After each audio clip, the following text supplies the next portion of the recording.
Have you ever been on a date that looked perfect on paper? Great conversation, he was nice enough. But the moment you got home, you felt completely and utterly drained, like you just ran an emotional marathon you never signed up for. Or maybe you find yourself in a relationship where you're constantly the cheerleader, the one reassuring him, planning your lives, and carrying the mental load.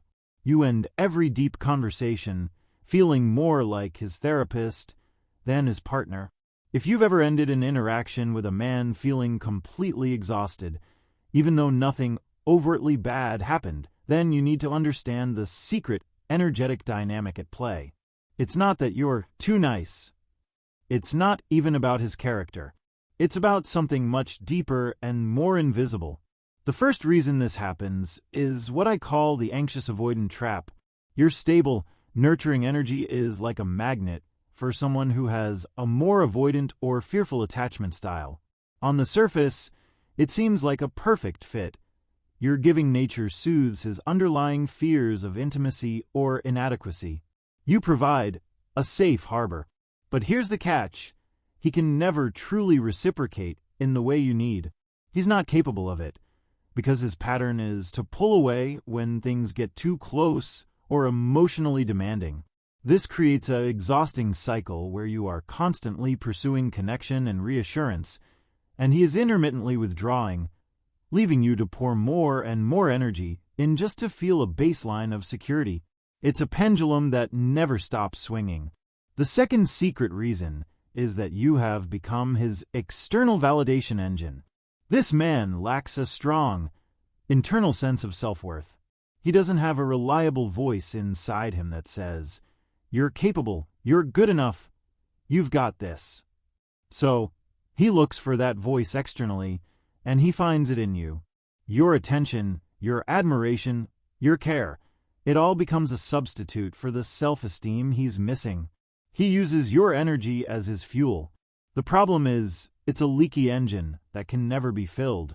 The moment you stop providing that validation, because you're tired, because you have your own needs, because you're just human, he feels that emptiness again, and will seek to pull that energy from you.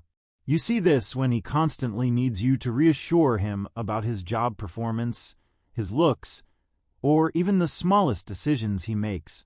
He's not sharing a vulnerability. He's asking you to be his emotional battery over and over again. Now, the third reason your energy is being drained is a subtle but massive one. You are absorbing his emotional labor.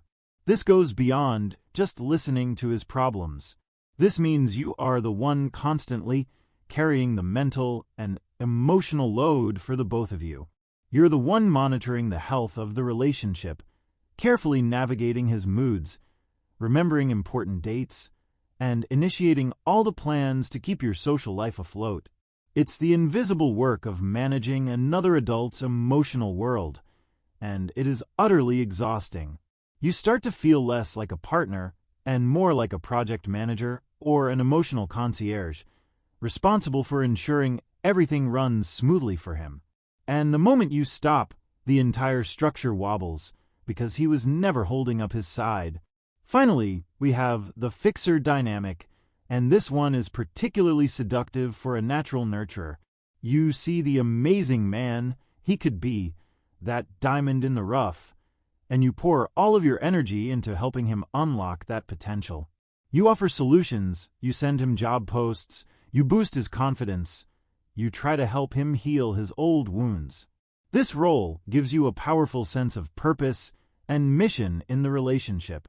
But here is the painful truth.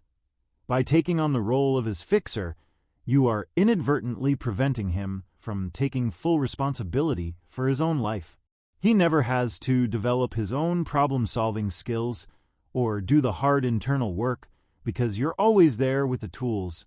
In a tragic twist, you become indispensable not to his success, but to his continued brokenness. Your value, in this dynamic, becomes tied to him needing to be fixed. Now that we understand the dynamics at play, let's turn the lens inward for a moment. How do you know for sure if you are an energy giver? This isn't about labeling yourself, but about bringing a conscious awareness to your natural patterns. I want you to ask yourself a few questions and be really honest with your answers. Do you often feel responsible for how other people are feeling, as if their happiness or sadness is somehow a reflection of you? Do you find that you feel guilty or even anxious when you have to say no to a request, even a small one? Think about your social interactions. Do people, sometimes even strangers, seem to instinctively open up to you, telling you their deepest secrets and problems shortly after meeting you? And most importantly, pay attention to how you feel after you spend time with people. Do you often feel tired, irritable, or emotionally anxious after an interaction, even a pleasant one? And finally, do you find it significantly easier to tend to other people's needs than to clearly ask for your own to be met? If you found yourself answering yes to most of these, I want you to hear this next part clearly. You have a beautiful, nurturing gift. Your empathy, your warmth, and your capacity to care are profound strengths. They are a superpower. But a superpower without an off switch is dangerous. A gift without boundaries is a curse, because it leaves you depleted and open to those who would take without giving. You're beautiful. Giving nature is your strength. And like any precious resource, it needs to be protected. So, how do we break this cycle? How do you use your gift without being drained by it? It requires a fundamental shift from being an open fountain to a well-protected spring. The first and most crucial step is to learn to become a mirror, not a sponge. A sponge soaks up whatever it touches. It absorbs his stress, his anxiety, his problems, and makes them your own to solve and carry. A mirror, on the other hand, simply reflects what is in front of it with clarity. This means you can listen with empathy. You can validate his feelings by saying something like, "That sounds incredibly challenging," or, "I can see why you're so upset," but then you gently hand the problem back to him by asking, "What do you think you'll do about it?" You are reflecting the emotion without absorbing the responsibility to fix it. The next step is to set energetic boundaries.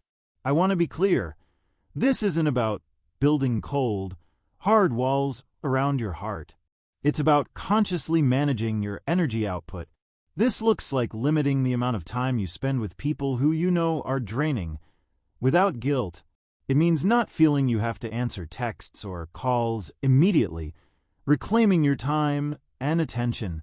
It's stopping yourself from offering unsolicited advice and, most powerfully, learning to use phrases like, "I hear you and I care about you, but I can't carry this for you."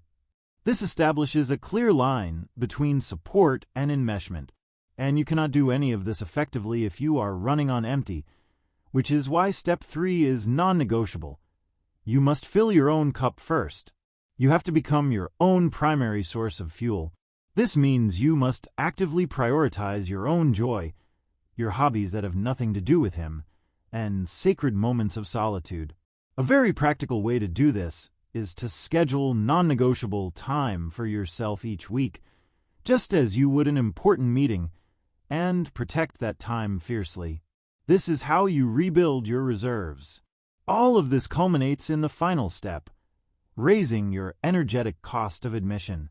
When you are consistently full, centered, and radiating from a place of self-care, you become a different energetic presence.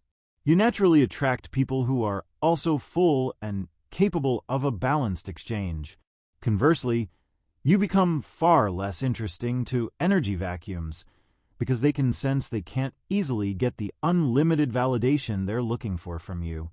You stop being an open, free resource and start demanding an equal exchange of energy, respect, and effort.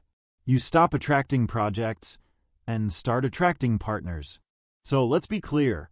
This dynamic is often silent and invisible, but it is profoundly real.